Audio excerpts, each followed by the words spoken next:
Hey, Robin, you want to get tied up? No. I knew that was coming somewhere. It's a family show. Right. When I was a little boy, I had difficulty tying my shoes, tying knots. So I could make a real mess, even though I could making a bow knot for my shoes. And the problem with that was that I am right-handed, but my dad was trying to teach me left-handed. Oh, yeah. And so that meant a lot of problems. But I was magical even then. So if I just quickly could fix the problem even before it started. Now, as impressive as that effect may be, not that I could gather from this reaction.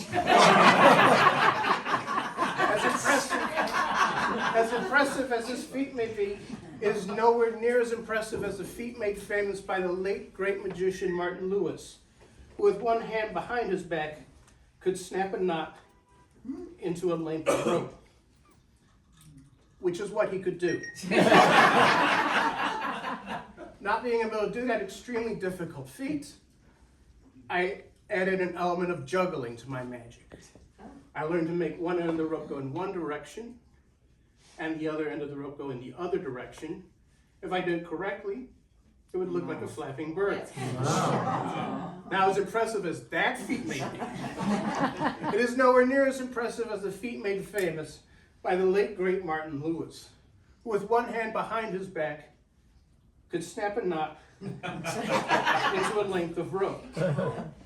Did I mention this feat was very difficult?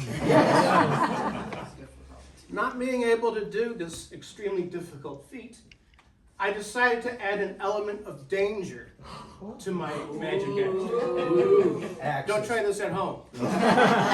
Where I take the rope and I put it around my neck. Don't try this at home. And I try to tie a little knot there. But this is a family show, so I decided not.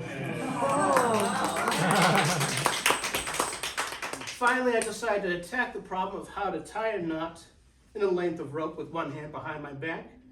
And I present to you Will Wheeler's solution, apartment 104, on the count of 3. 1, 2, 3.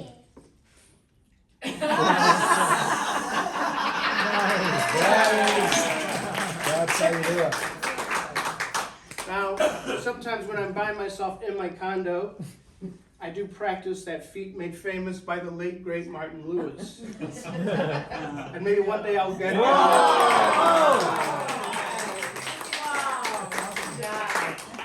Well done.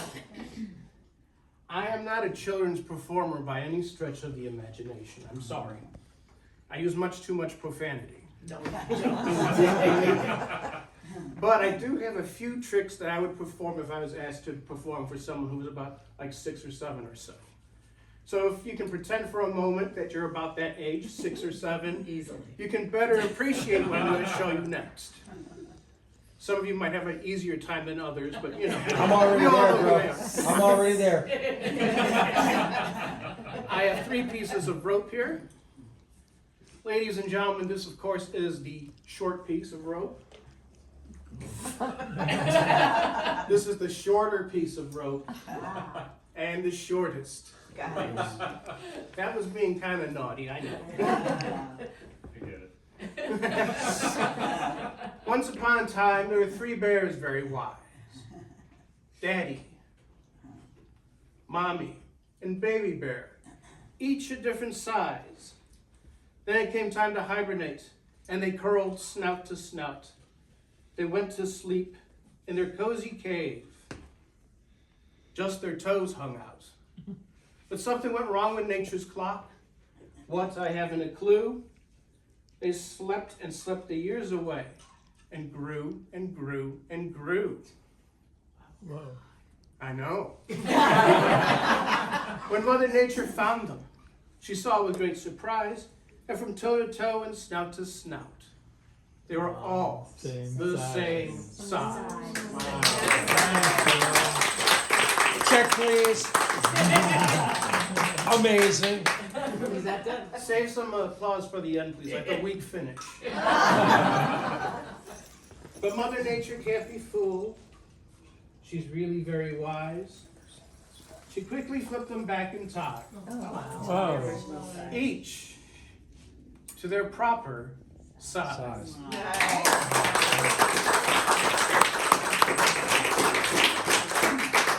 I have one more trick to show you. It is a card trick. Who likes card tricks? Yay. Applaud if you like card tricks.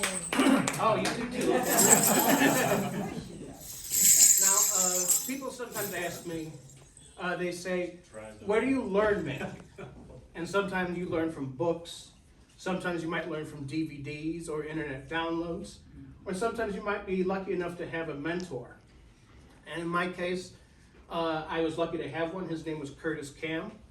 You wouldn't know him, but he was known as the Wizard of Waikiki, and he had his own show at the Halikoa Resort in Honolulu. And this is one of the tricks that he created. It's a personal favorite of mine, so I hope I do it justice. Again, we all know you like card tricks. That's a good sign. What's going to happen I here? have a classmate and my teachers call him that for his short name. Oh, cool. Now I have a deck of cards here. What's going to happen is I'm going to cause the 4 queens to vanish from the deck and appear in various pockets about my person. Now to make the effect more clear, I will get rid of the deck and I will just use the 4 queens. Whoa. Wow. 4 queens. Nice. Very good. Thanks. One at a time, I'll take each one of them and sort of throw it up the sleeve like that. If I have done exactly as I said I did, we should have your 1, 2, 3 queens. Now that applause was kind of muted, so Curtis was quite fond of doing this one-handed.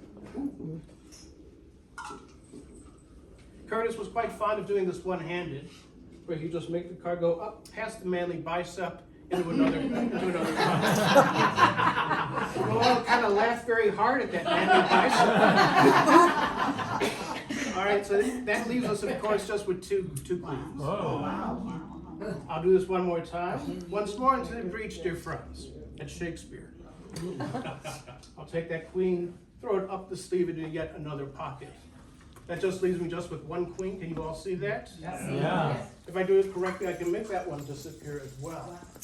Now, even though all of them have disappeared, that's only half of it, because I promised to go to various pockets about my person. There's a queen here, queen number 1.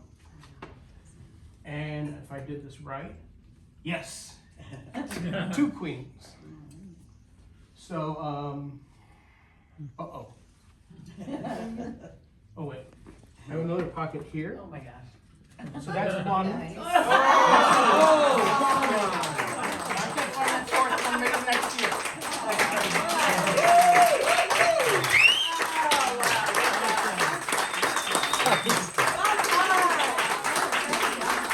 That is awesome. Did you all, who didn't know that he was a magician? I